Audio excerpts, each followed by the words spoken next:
Hello everyone, welcome to my YouTube channel. तो guys 3-4 दिन से मैं इतनी ज़्यादा बिज़ी हो गई ना कि मुझे ना सांस लेने की फुर्सत रही और ना ही मेरे दिमाग को कुछ सोचने समझने का टाइम मिला। और उस पर मुझे बहुत ज़्यादा कोल्ड हो गया और ना कोल्ड के साथ फीवर भी डिस्काउंट में मिल गया। लेकिन ना फिर भी मैं ना हर वक्त कुछ भी काम करती हूँ तो ये सोच कर करती हूँ कि मेरा कर्म है और बिना किसी उम्मीद अर्थात फल प्राप्ति के मैं अपना कर्म करती हूँ। और मैंने अपने बच्चों को भी ये बात सिखाई है। तो गाइज़, आज मेरा संडे टाइम का ऑडियो महिलाओं को समर्पित है।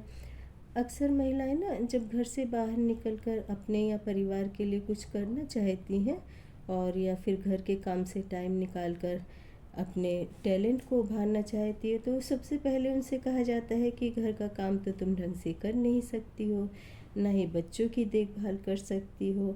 और यदि कभी भी आपके साथ ऐसा हो तो कहीं ना कहीं आपके आगे बढ़ने से वही लोग खुद को इनसिक्योर समझते हैं।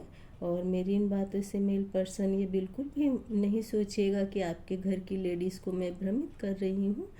क्योंकि महिलाओं में हमारी बहन बेटी काफ़ी सारे रिश्ते होते हैं जिनके लिए हमको उनका पूरा सपोर्ट करना चाहिए कि वो अपनी क्षमता का उपयोग करें और इंडिपेंडेंट बने।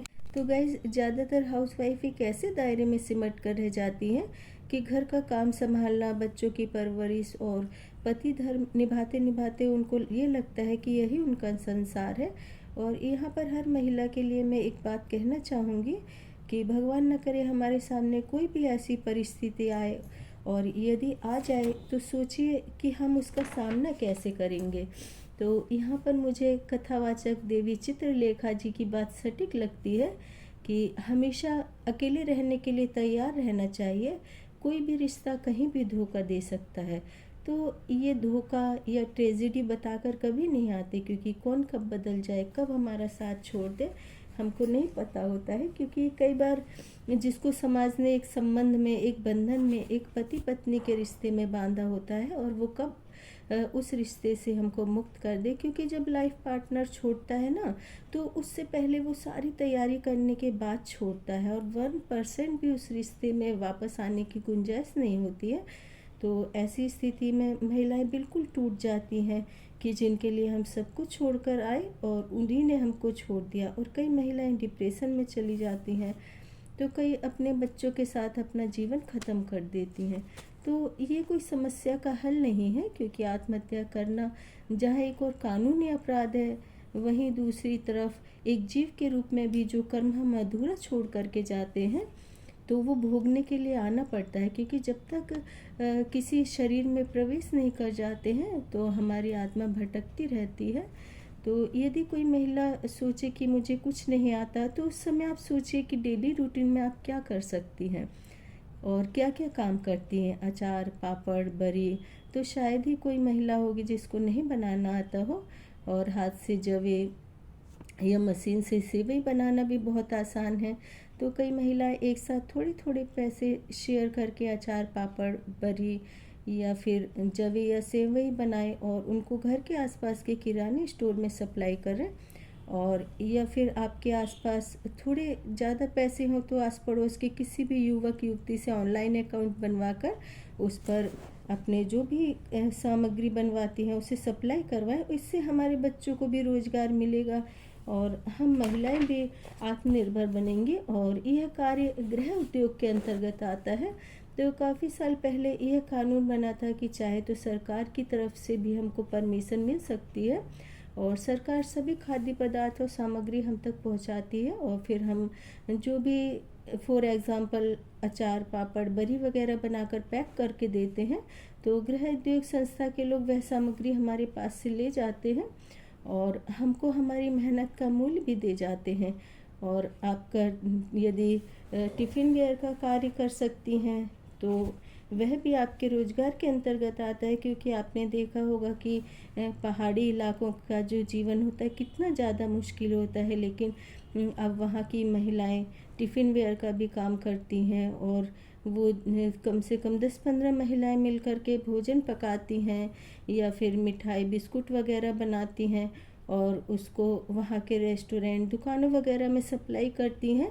तो उन्होंने यह अपने रोज़गार का एक साधन बना लिया है और वह बहुत ज़्यादा इंडिपेंडेंट हो चुकी हैं। और या फिर आपको कला में रुचि है, जैसे घर के डेकोरेशन के लिए वॉल हैंगिंग कॉटन और कपड़े कलर वगैरह मिक्स करके सीनरी या फिर प्लास्टिक के फूल, ये सब भी आप बनाकर अपनी कला का प्रदर्शन कर सकती हैं और आत्मनिर्भर बन सकती हैं। और आप बिंदी के डिज़ाइन बना सकती हैं, सिंपल चूड़ी पर डिज़ाइन बनाकर उनको बैंगल स्टोर पर सेल कर सकती हैं। काम कोई भी छोटा या बड़ा नहीं होता है। यदि कोई भी काम हम मेहनत, लगन और ईमानदारी से करते हैं तो वो काम हमारे लिए सम्मानजनक होता है। और कई महिलाओं को एम्ब्रॉयडरी का बड़ा शौक़ होता है, जैसे कि एम्ब्रॉयडरी भी कई तरह की होती हैं, जैसे रनिंग स्टिच, कश्मीरी स्टिच, भरवा स्टिच या काज वर्क स्टिच बहुत ही सिंपल है और कुर्ते वगैरह पर करना भी बहुत आसान है। और आपने देखा होगा कि लखनऊ में काज स्टिच, रनिंग स्टिच और भरवा स्टिच के कुर्तों की डिमांड विदेशों में भी है। और गुजरात में चैन स्टिच और क्रॉस स्टिच के कुर्ते, सोफ़े के कवर और भी घरेलू साज सज्जा के काफ़ी सामान बनाए जाते हैं। और यहाँ पर मैं एक बात और कहना चाहूँगी कि YouTube चैनल हम महिलाओं को प्रोत्साहित करने के लिए और आत्मनिर्भर बनाने के लिए एवं आत्मविश्वास जगाने तक का एक बहुत ही प्रभावशाली मंच है। और यदि हम कोई भी कार्य शुरू करते हैं तो कम से कम 3 या 4 साल में उसमें मुनाफा शुरू होता है। लेकिन YouTube पर यह डिपेंड करता है कि हम कितनी मेहनत कर सकते हैं। और यदि हम सही दिशा में मेहनत करते हैं तो रेगुलर वीडियो अपलोड करते हैं तो 2 या 2.5 साल में अर्निंग आने लगती है। तो मेरे बच्चों ने जब YouTube चैनल पर मेरा अकाउंट बनाया था तो मुझको समझ ही नहीं आता था कि मैं क्या करूँगी। लेकिन मैं एक कृष्ण भक्त हूँ, तो जब भी मैं डगमगाने लगती हूँ ना तो मुझे लगता है कि अब मुझसे नहीं होगा, तभी मुझ में ना दुगनी हिम्मत मिलती है। तो गाइज़, आज महिलाएं आत्मनिर्भर किस तरह से बने, तो आप मेरा ऑडियो देखें और मुझे सब्सक्राइब करें।